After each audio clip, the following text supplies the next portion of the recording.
February 2012 marks 200 years since the birth of Charles Dickens, and the bicentenary is going to be marked by festivals and special events all around the world.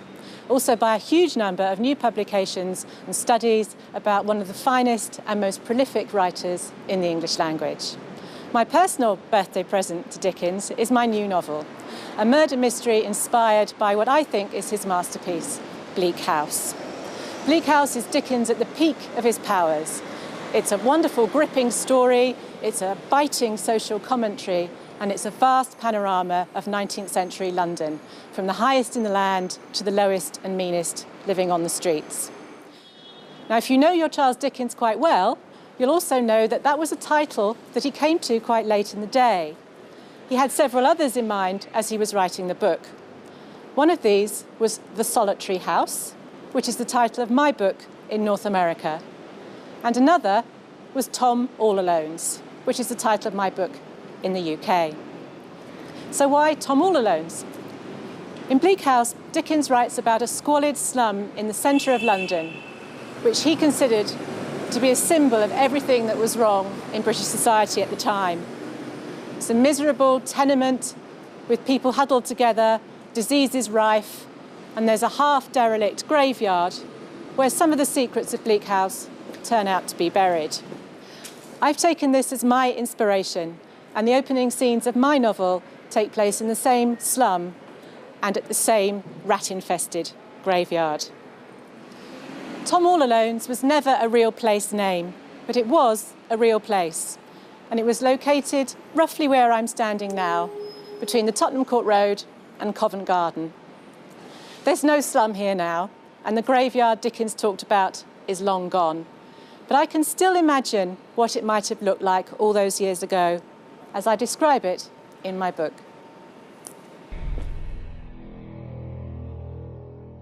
No one but a fool or a foreigner would venture willingly into such a maze of dilapidated houses, seeming blind yet teeming behind with a desperate human detritus that has no choice but to call this vile place home. Even the fog seems more malevolent here, funneling down from the main thoroughfare and eddying ghostly into archways and casements.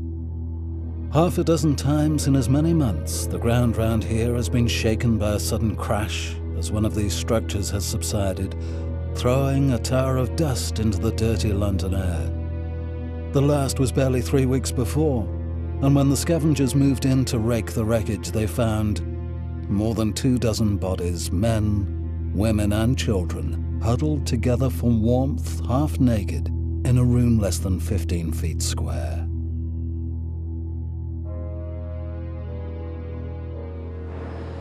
One of the many things I love about Bleak House is that it introduces a completely new genre into English literature.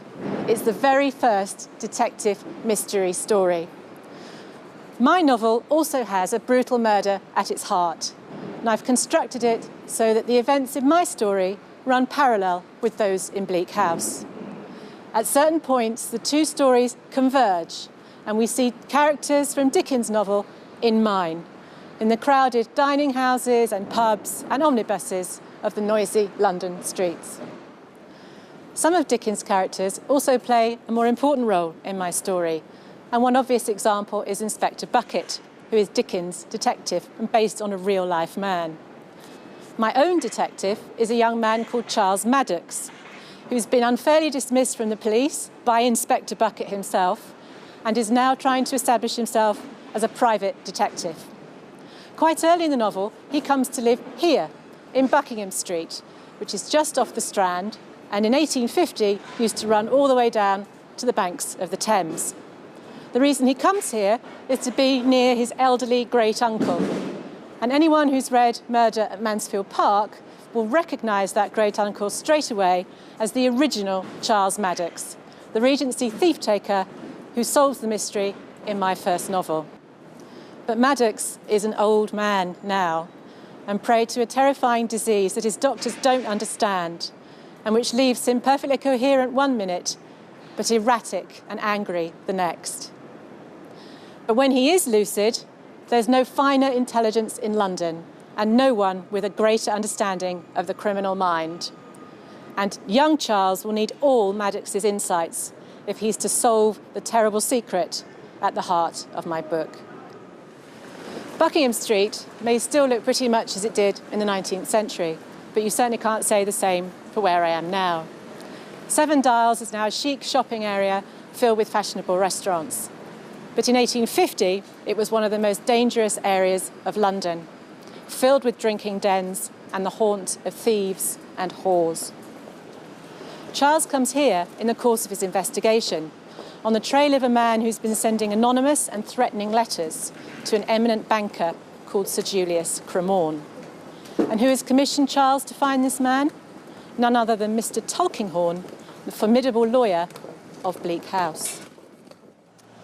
In Bleak House, Tulkinghorn lives here, in the centre of London's legal quarter, Lincoln's Inn Fields.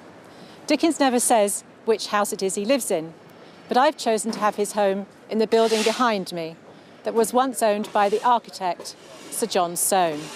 It looks fairly ordinary from the outside, but inside there is no more extraordinary house in London. Soane was an avid collector of antiquities, and he turned his house into a breathtaking private gallery to showcase his enormous collection.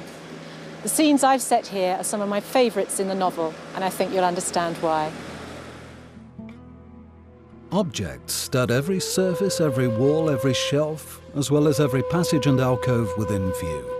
It is, quite simply, the largest and most extraordinary collection of classical statuary Charles has ever seen. Not even his beloved British Museum can rival this. Stone, marble, terracotta, alabaster, every texture, every colour, from pearly ivory to a rich polished black, funerary urns and a statue of Apollo, horn-eared gods and a snake-haired Medusa, busts of ancient emperors and fragments of vase, heads in profile, heads in relief, tiny broken details mounted on plaques, and perfectly intact slabs of huge architectural frieze. Tulkinghorn leads Charles towards the dome, and now he sees that this space is not a room at all, but a gallery around another, lower chamber that opens now beneath him, half plunged in darkness and dominated by a huge stone trough, throned on pillars and deeply carved with symbols and runes. No, not runes, thinks Charles, leaning over the balustrade as his eyes adjust to the light.